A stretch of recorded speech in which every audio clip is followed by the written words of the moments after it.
Yes, hello guys, welcome back to my channel. I'm VJ and you're now watching another episode of my reaction for today. So for today guys, I have a video in here that's so interesting and I'm gonna be watching this. This is not related to K-pop or P-pop or something. It has something to do with being Filipino. So yeah, I'm gonna be watching 10 countries trying to be like Filipinos but failed. Anyway, this is from Proactive World Explorers. So I hope I'm gonna be learning new knowledge in this video. Let's go, guys. What happens when nations try to mirror the Filipino edge but end up failing spectacularly? Oh. From world-class hospitality to global outsourcing dominance, many countries have attempted to replicate what makes Filipinos stand out. Some built training programs, others invested heavily in infrastructure, and a few even tried to adopt Filipino work ethics. Yet, despite their efforts, these attempts fell short. What exactly makes the Filipino workforce? I don't know, but we Filipinos are really known globally as like very hospitable and very friendly. Ang dami nating OFWs. So, yeah. So unique? Why do so many countries struggle to match their success in skilled labor, nursing, and entertainment? The answers will surprise you, especially number 2 and 5. Okay. 10. India's struggle in the cruise industry. India set its sights on dominating the cruise industry, believing it could challenge the Philippines' stronghold on hospitality. With thousands of Indians eager to work on luxury cruise ships, the country developed training programs to prepare its workforce for international hospitality roles. However, these programs lacked structure and industry-specific training, leaving many Indian workers underprepared for the high standards required at sea. The challenges did not stop there. Language barriers became a significant issue, making it difficult for Indian workers to integrate smoothly with multinational teams. Oh, really? Di ba parang India, I think their second language, if I'm not mistaken, is English. I think most of them really are good in speaking English because they are like colonized by British, right? If I'm not mistaken. Parang mas, ano pa nga sila when it comes to English speaking, but I don't know if anong ibig sabihin ng language barrier nito na sinasabi dito? Absence of government-backed training institutions made matters worse. Unlike the Philippines, where hospitality schools produce world-class professionals, India's decentralized approach led to inconsistent skills among applicants. The result? Filipino hospitality workers remained the top choice for global cruise liners, while India's efforts to break into the industry faded into the background. 9. Indonesia's struggle in the maritime industry.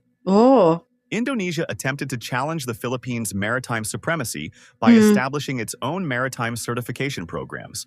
It envisioned a future where Indonesian seafarers would rival their Filipino counterparts in securing high-paying jobs aboard international vessels. But problems arose from the start. The lack of alignment with global standards made Indonesia's certifications less valuable in the international shipping industry. Major maritime authorities ibig sabihin, they want to compete with us in terms of like ang dami nating seafarers, ganon. Unlike, as compared to them. hesitated to recognize Indonesia's training programs, making it difficult for seafarers to land competitive jobs. On top of that, government oversight was weak, and training facilities received minimal investment. Ay, oo nga. Because unlike dito sa atin, ang dami nating mga schools na specialized talaga sa maritime, marine transportation, ganon. Resulted in an undertrained workforce that struggled to meet the demands of international shipping companies. Meanwhile, the Philippines continued to dominate with its globally respected maritime institutions. Filipino seafarers remained in high demand, leaving Indonesia far behind in the industry it once hoped to lead. 8. Cambodia's ESL education failure. Cambodia wanted to become a global hub for English language instruction, hoping to rival the Philippines' dominance in ESL, English as a second language, teaching. The plan was ambitious, and English centers began popping up across the country. The biggest issue was the lack of qualified teachers. Many instructors had no formal training, leading to poor quality education for students eager to improve their English proficiency. Sa atin kasi, given na yan na magaling talaga tayo sa English. Kahit hindi pa tayo parang natitrain talaga to be fluent in that matter. Like, for example, grammatically wise, kahit hindi pa tayo like proficient dyan, meron na talaga tayong parang given na sa atin yun eh. Sa atin na lang kasi, ini-enhance na lang kung paano tayo magiging fluent, right? Sa ibang bansa kasi parang hindi sila ganun talaga ka sa English, di ba? The problem worsened with outdated teaching methods that failed to engage modern learners. The demand for interactive and practical learning approaches was growing, but Cambodian ESL centers struggled to keep up with global expectations.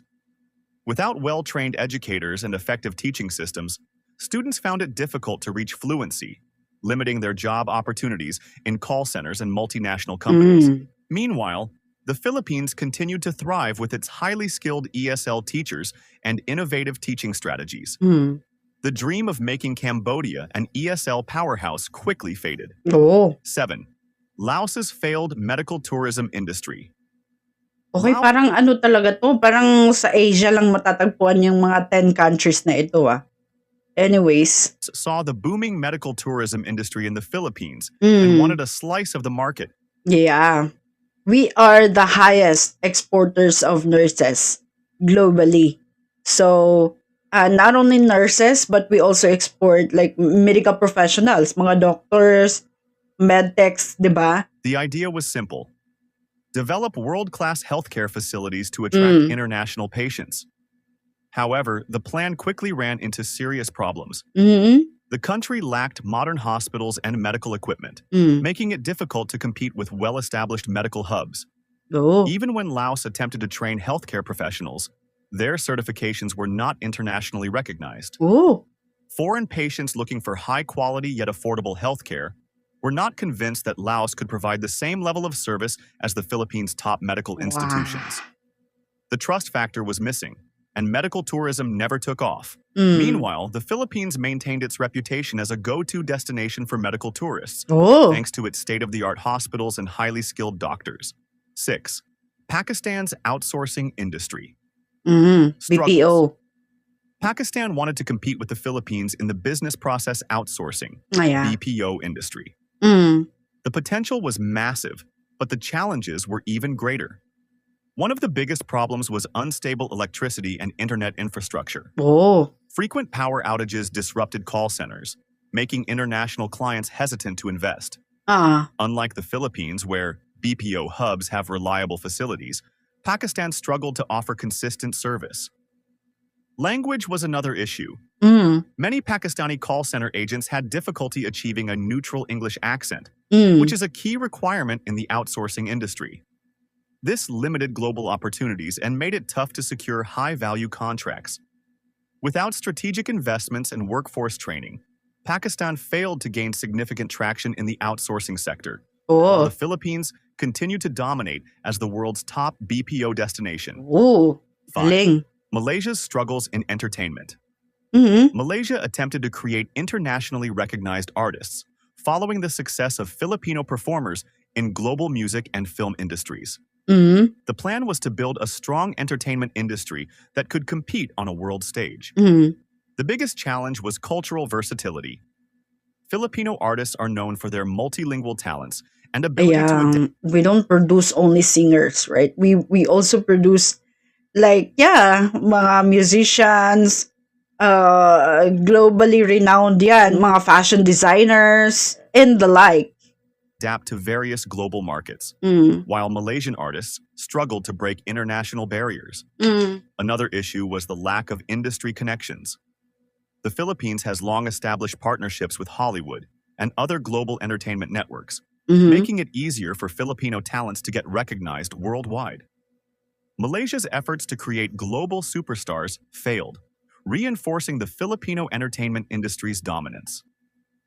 4. I don't know if yun talaga yung parang pinaplano talaga nila yung ganyan para parang i-compete talaga yung Philippines, no? But anyway, Filipino entertainment industry's dominance. 4.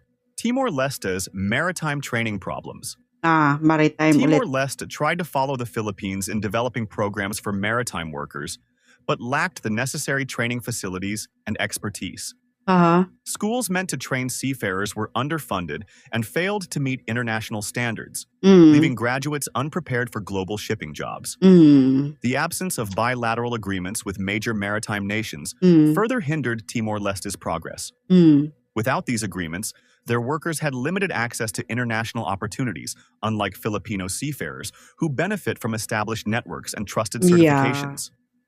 The result was an oversupply of underqualified workers struggling to find placements abroad. Timor-Leste's efforts revealed how essential infrastructure and international collaboration are for success in the maritime industry. The Philippines' dominance in this sector is built on decades of investment in world-class training programs, making it nearly impossible to replicate without significant reforms. 3. Mongolia's nursing setback. Mongolia aimed to copy the Filipino nursing programs, but encountered major obstacles. The country's harsh climate made it difficult to provide practical training opportunities that match the realities of working abroad. Many nurses were unprepared for the hands-on demands required in international healthcare environments. Additionally, Mongolia lacked exposure to global healthcare systems and standards. Without partnerships with international organizations or established migration pathways, Mongolian nurses struggled to gain recognition and secure overseas positions. Mongolia's challenges highlight the importance of international integration and practical training. The Philippines' success in nursing comes from its globally recognized programs and partnerships, setting the gold standard for other countries trying to compete. 2.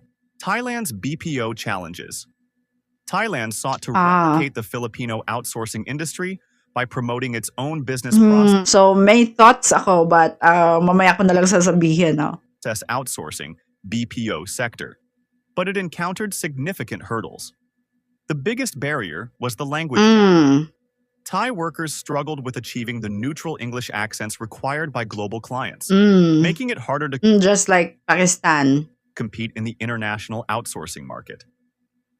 Another issue was Thailand's heavy reliance on its domestic market, which limited the scope of its outsourcing industry. Unlike the Philippines, which has positioned itself as a global leader in BPO services, Thailand's focus on local clients left its industry less competitive internationally. Efforts to scale up the industry were hampered by a lack of infrastructure tailored to outsourcing needs. Thailand's attempt to follow the Filipino model showed that language skills and global reach are essential for success in outsourcing. The Philippines' focus on creating a workforce fluent in English with a global mindset has cemented its dominance in the sector. 1. The Maldives' workforce limitations. The Maldives attempted to emulate the Filipino model of exporting skilled labor, but faced unique challenges. One of the biggest issues was the country's small population, which of course naman, limited the number of workers it could send abroad, making it difficult to have a significant impact in international labor markets. Unlike the Philippines, which has a vast pool of skilled workers, the Maldives struggled to compete. Another issue was the lack of diversity in skill sets. Workers from the Maldives often lacked specialized training and certifications, making it difficult for them to secure high-paying jobs abroad. Without these qualifications, they found it harder to compete in the global job market, further limiting the country's success. The Maldives' experience underscores how critical population size and workforce diversity are in exporting labor effectively. The Philippines' extensive investment in training programs and its large workforce continue to set it apart as the global leader in labor exportation. Yeah. The Filipino workforce is irreplaceable. No, true. The combination of skill, adaptability, and global competitiveness makes them the top choice in many industries. If you want to know where Filipinos are migrating next, watch our next video. Why the Philippines is the most important country in the world. Subscribe now for more eye-opening insights about the global Filipino journey. Yeah. Okay, so that's 10 countries trying to be like Filipinos but failed. Parang ang nagiging bottom line niyan is our fluency in English, right? Kasi if we are not that fluent in English, we won't have as many the Filipinos, exported abroad. Kasi language barrier eh. So, mas pinipili ng mga employers abroad yung alam kung paano makikipag-communicate, of course. Tapos yung workforce natin. And yung last niya, sinabi niyang skilled. Tapos adaptability, of course, yun na. Adaptability is the key. Anyway, so that's so interesting. And I just think that those countries are really in Asia. Asia ba yung Maldives? But anyway, I just think that parang magiging competitive sila. Kaya nila ginagawa yon, but eventually they failed because we already established ourselves as the biggest, exporters of employees abroad. Tapos sa maritime industry pa natin yung mga trainings natin, 'di ba? Yung sa medical field, of course. That's how we should be proud of by just being a Filipino. So, yun guys. Anyway, thank you so much for watching this reaction. I'm gonna be watching another video from Proactive World Explorers in my next episode. For now, thank you and bye-bye.